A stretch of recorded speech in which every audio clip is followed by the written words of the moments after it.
Hi everyone and welcome to Wise Words. In this video I'm going to talk about the British school system. I'm making this video because I've had several people ask me recently about how the education system in the UK works.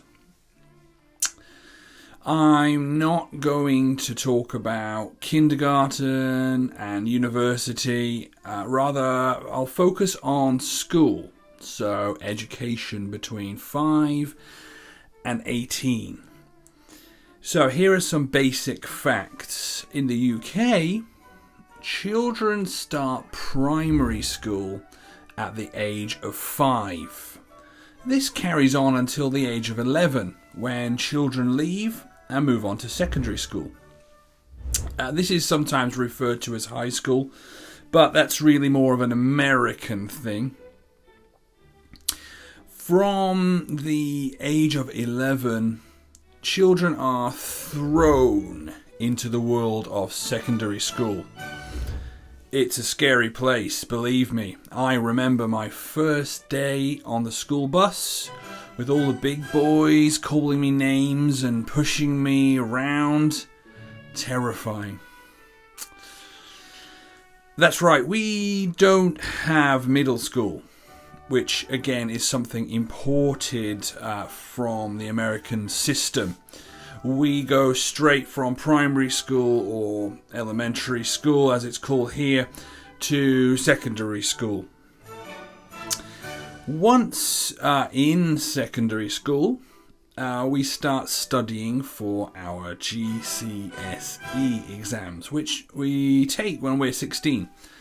These exams cover a range of subjects, and students usually take 10 or more exams in maths, English, science, drama, French, etc.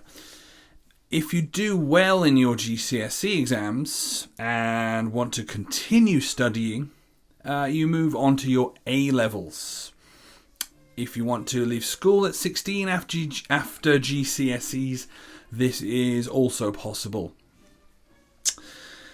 A-levels are the most important exams in a school student's life because they determine which university he or she may be able to go to. If you get 3 or 4 A's, stars, or A's at A-level, you have the chance of going to Oxford or Cambridge. We'll talk more about this in another video. Okay, so let's move on to look at types of schools that we have and why the system is a little bit unfair.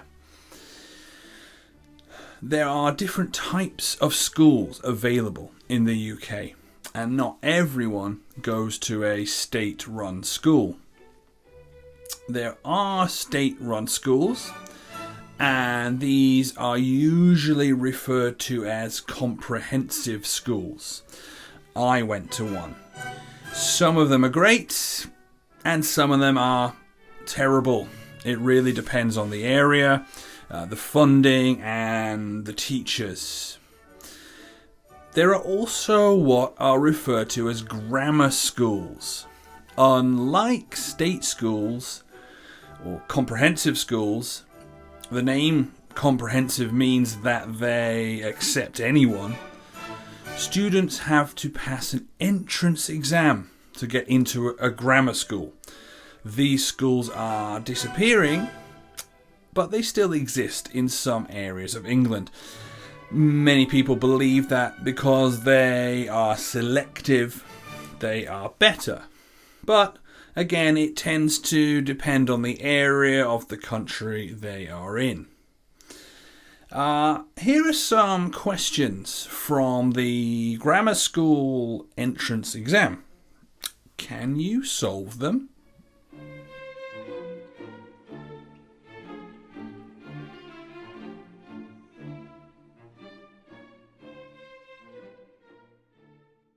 Finally, there are what are confusingly referred to as public schools.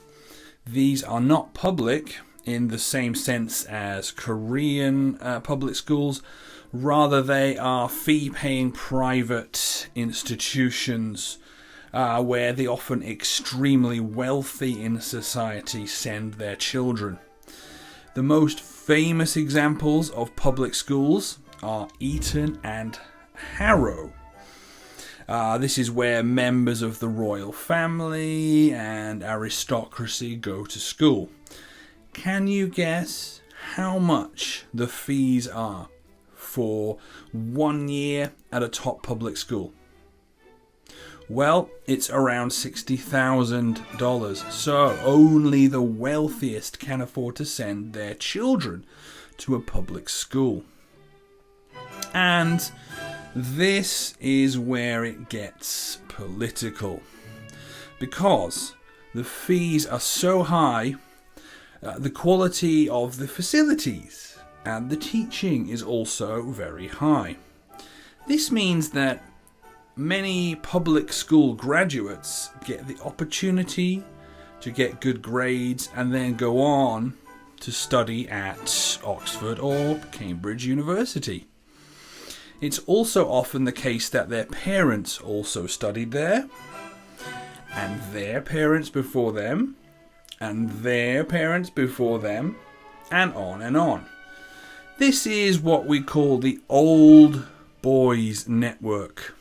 This means using your family contacts to get you a place at a top university or perhaps a job in a good company. So many of the top politicians, business people, media types and industry tycoons are Oxford and Cambridge graduates. We can see that if you want to be in government in the UK, it really helps to be rich and be born into a family who went to Eton and Oxford and be part of the upper class. Boris Johnson, our current, and I use the term loosely, Prime Minister, went to Eton and then Oxford, as did David Cameron, as did many, many other top politicians and prime ministers. They were able to use their contacts in the old boys network and mummy and daddy's money to get to where they are now. It's a really old-fashioned system, but a lot of British people just accept it without a second thought.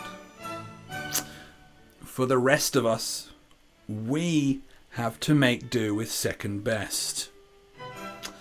Many people say this isn't fair and that there exists a clear class divide in the UK between the toffish haves and the regular everyday have-nots like me.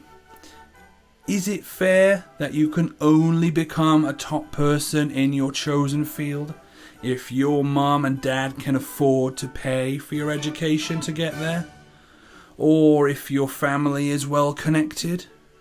Shouldn't the best people, regardless of their economic, social or racial background, have the opportunity to become Prime Minister of the UK one day?